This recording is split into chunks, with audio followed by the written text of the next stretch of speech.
درود و سلام ہو محمد اور اس کی پاک آل پر۔ حضرت امام جعفر صادق علیہ السلام نے فرمایا، نماز دین کا ستون ہے، اگر آپ کا یہ عمل قبول ہو گیا تو سارے اعمال قبول ہو جائیں گے۔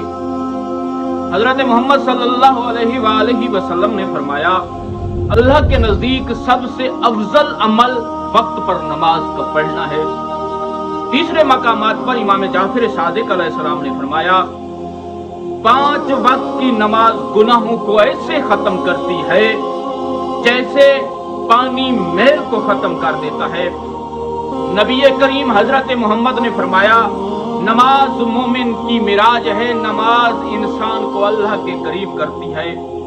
حضرت امام جعفر صادق علیہ السلام نے فرمایا، جو نماز کی حفاظت کرتا ہے شیطان اس سے دور ہو جاتا ہے۔